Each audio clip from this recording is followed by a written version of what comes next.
21 मई 1991 की वो रात थी। तमिलनाडु का छोटा सा कस्बा श्री पेरम्बदूर चुनावी उत्साह से गूंज रहा था।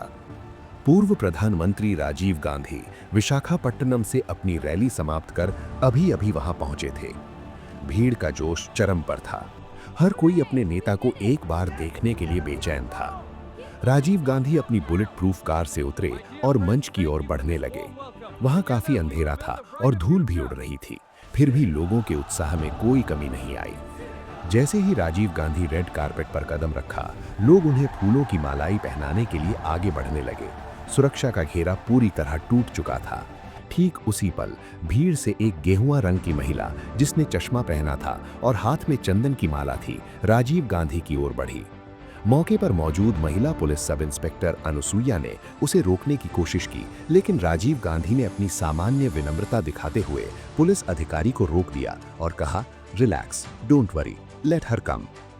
ये शब्द राजीव गांधी के अंतिम शब्द साबित हुए। वो महिला, जिसका नाम धनु था, मुस्कुराते हुए राजीव गांधी के पैर छूने के लिए झुकी, लेकिन वो आशीर्वाद लेने नहीं बल्कि एक भयानक इरादे को पूरा करने के लिए झुकी थी। उसी क्षण उसने अपनी कमर पर बंधे RDX के स्विच को दबा दिया। एक भयंकर धमाका हुआ। तेज चमक और कानों को चीर देने वाली आवाज के साथ सब कुछ समाप्त हो गया। धुआं और धूल का बादल छा गया। जब धुआं छटा तो वहां का नजारा किसी युद्ध क्षेत्र जैसा लग रहा था। इस विस्फोट ने देश के सबसे युवा और आशाओं से भरे नेता के शरीर को इतने टुकड़ों में बांट दिया था कि पहचानना असंभव हो गया था। उनकी पहचान सिर्फ पैरों में पहने लोटस जूते और कलाई की घड़ी से हो पाई। जब ये समाचार दिल्ली पहुंचा तो पूरे शहर में सन्नाटा छा गया। किसी को विश्वास नहीं हो रहा था कि जिस मिस्टर क्लीन ने भारत को 21वीं सदी के सपने दिखाए थे, वो अब इस दुनिया में नहीं रहा। इस वीडियो में हम 2D एनिमेशन के माध्यम से बताएंगे कि आखिर क्यों और कैसे दुनिया की पहली प्रमुख सुसाइड बॉम्बिंग के जरिए राजीव गांधी की हत्या हुई और इसके पीछे कौन सी गहरी साजिश थी। राजीव गांधी का राजनीति में प्रवेश कभी तय नहीं था। वे तो आकाश में उड़ने वाले एक खुशमिजाज पायलट थे, जो अपनी पत्नी सोनिया और बच्चों के साथ अपनी छोटी सी दुनिया में संतुष्ट थे। राजनीति के खेलकूद से उनका कोई वास्ता नहीं था, लेकिन नियति ने कुछ और ही लिख रखा था। 1980 में उनके छोटे भाई संजय गांधी की विमान दुर्घटना में मृत्यु हो गई। मां इंदिरा गांधी अकेली पड़ गईं और मां का साथ देने के लिए राजीव को अनिच्छा से राजनीति में आना पड़ा। 1984 में जब इंदिरा गांधी की हत्या हुई तो पूरा देश दुख और क्रोध में डूब गया। उस कठिन समय में कांग्रेस पार्टी और देश ने राजीव गांधी की ओर देखा। उन्हें प्रधानमंत्री बना दिया गया।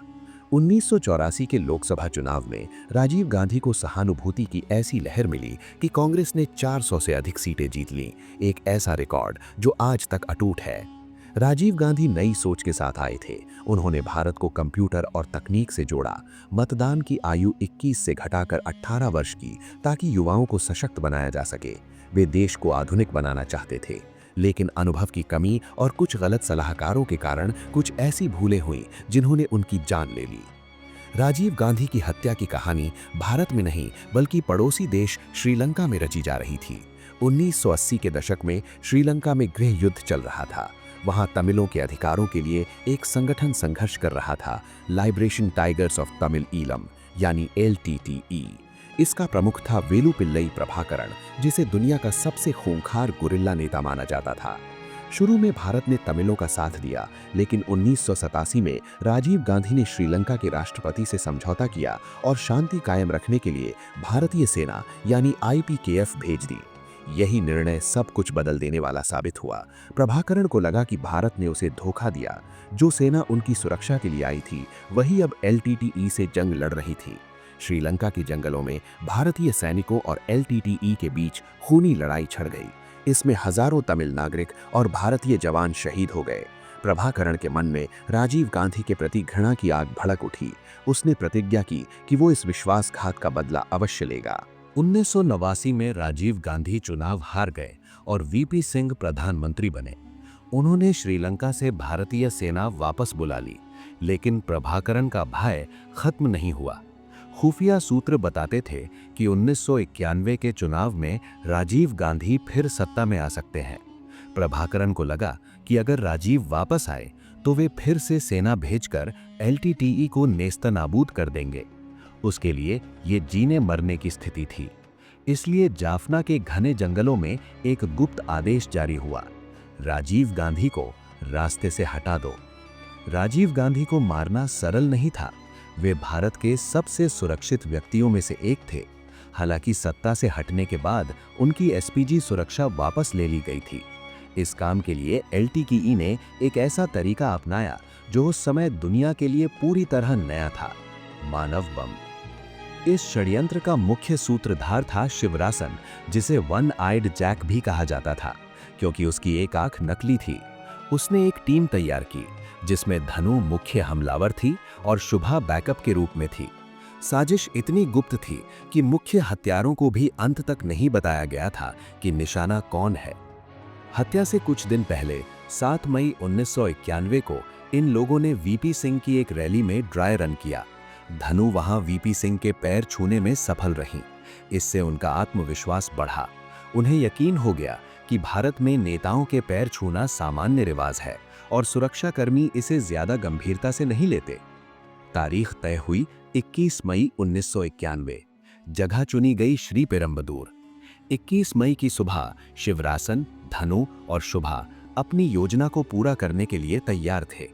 धनु ने अपने वस्त्रों के नीचे एक विशेष बेल्ट पहनी थी।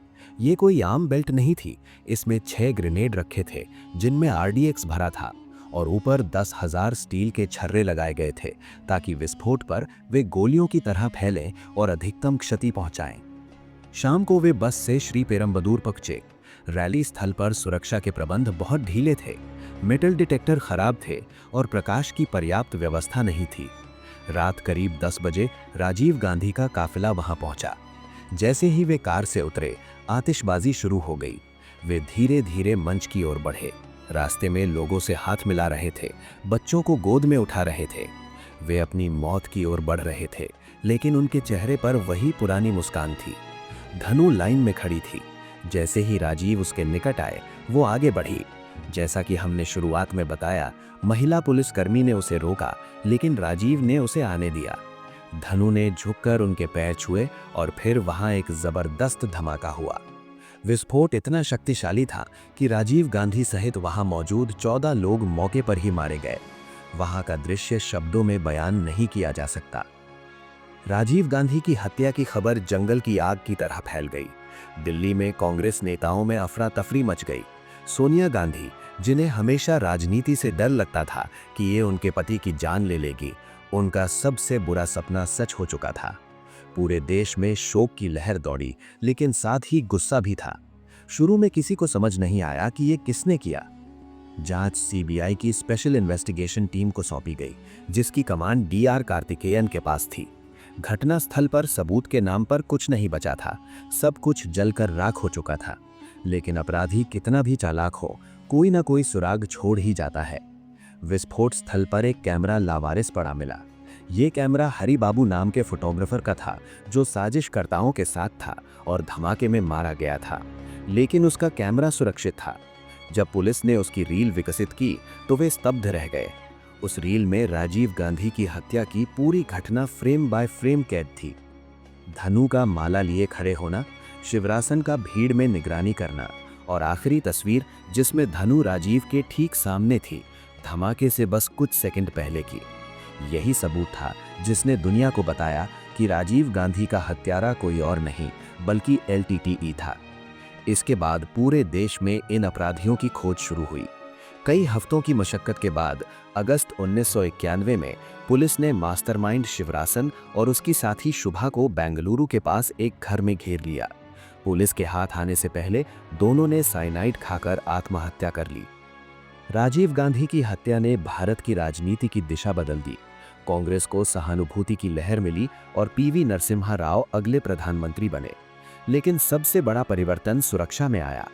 इस घटना के बाद एसपीजी एक्ट में संशोधन किया गया ताकि पूर्व प्रधानमंत्रियों और उनके परिवारों को भी मजबूत सुरक्षा मिल सके।